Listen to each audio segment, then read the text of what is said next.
ఆడవాళ్ళలా మగాళ్ళకు కూడా పీరియడ్స్ వస్తాయా? ఎప్పుడైనా ఇలా ఆలోచించారా?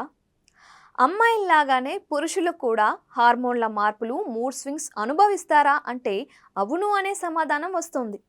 మగవాళ్ళలో టెస్టోస్టిరోన్ అనే హార్మోన్ల మార్పుల వల్ల పీరియడ్ సమయంలో వచ్చే పరిస్థితిని ఎదుర్కొంటారని నిపుణులు వెల్లడిస్తున్నారు. అచ్చం మహిళల్లో లాగే చిరాకు, అలసట, మూడ్ స్వింగ్స్ లాంటి పరిస్థితులను మగవాళ్ళు కూడా అనుభవిస్తారని వివరిస్తున్నారు. ఈ మార్పులను ఇరిటేబుల్ మేల్ సిండ్రోమ్ లేదా మేల్ పీరియడ్స్ మ్యాన్ సాచురేషన్ అంటారని ప్రముఖ సైకోథెరపిస్ట్ డాక్టర్ జెడ్ డైమండ్ తెలిపారు. ఈ నేపథ్యంలోనే దీని లక్షణాలు ఎలా ఉంటాయి, ఇందుకు గల కారణాలు ఏంటి అనేవి ఇప్పుడు ఒకసారి తెలుసుకుందాం. పురుషుల శారీరక మానసిక ఆరోగ్యంలో టెస్టోస్టిరోన్ అనే హార్మోన్ కీలక పాత్ర పోషిస్తుందని నిపుణులు చెబుతున్నారు. శరీరంలోని అనేక అవయవాలు, వ్యవస్థలు సరిగ్గా పనిచేయడానికి ఈ హార్మోన్ అవసరం ఉంటుందని తెలిపారు.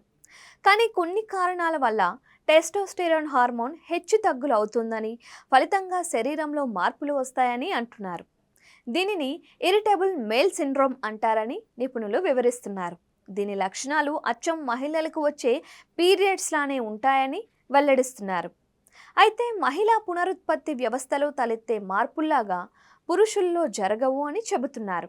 అలసట, మూడ్ స్వింగ్స్, కోపం, ఆందోళన, నిరాశ, కన్ఫ్యూజన్, మానసిక ఒత్తిడి, ఏకాగ్రత లేకపోవడం, చిరాకుగా అనిపించడం, జ్ఞాపక శక్తి లోపించడం, శక్తి లేకపోవటం లాంటివి ఇరిటబుల్ మేల్ సిండ్రోమ్ లక్షణాలు అని నిపుణులు చెబుతున్నారు. ఇరిటబుల్ మేల్ సిండ్రోమ్ రావడానికి టెస్టోస్టిరోన్ అనే హార్మోన్ల మార్పులే ప్రధాన కారణమని నిపుణులు చెబుతున్నారు. ఇరిటబుల్ మేల్ సిండ్రోమ్ కు మద్దతుగా పురుషుల్లో జరిగిన ఎలాంటి అధ్యయనాలు జరగలేదని, కానీ జంతువుల్లో ఆధారాలు ఉన్నట్లు తెలిపారు. వయసు, సరిపడా నిద్ర లేకపోవడం, ఆహార జీవనశైలి మార్పులు, మద్యపానం, స్టెరాయిడ్లు తీసుకోవటం, ఊబకాయం, పొగ తాగడం, ఒత్తిడి, అధికంగా కాఫీ తాగడం, ఆరోగ్య పరిస్థితులు ఇరిటేబుల్ మేల్ సిండ్రోమ్ కారణం అని అధ్యయనాల్లో తేలింది.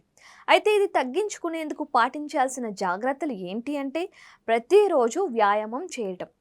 ఇలా చేయటం వల్ల ఎండార్ఫిన్ల ఉత్పత్తితో ఒత్తిడి తగ్గుతోంది. మద్యపానం, ధూమపానం లాంటి అలవాట్లకు దూరంగా ఉండాలని చెబుతున్నారు. ముఖ్యంగా సరిపడా నిద్రపోవాలి.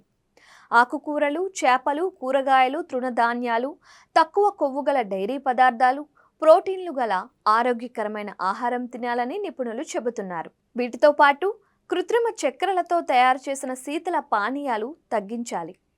ఆహారం తీసుకోవడం తగ్గించడం, శరీరంలో తలెత్తే మార్పులను గుర్తించి పరిస్థితులకు తగ్గట్లుగా ప్రవర్తించటం, మూడ్ స్వింగ్స్ను గమనించి రిలాక్స్ అయ్యేందుకు ప్రయత్నించటం, ఒత్తిడి తగ్గించుకునేందుకు యోగా, ధ్యానం, శ్వాస, వ్యాయామం చేయటం, కోపాన్ని తగ్గించుకొని భాగస్వామితో కూర్చొని మాట్లాడడం ద్వారా ఈ సమస్య నుంచి బయటపడవచ్చని అంటున్నారు.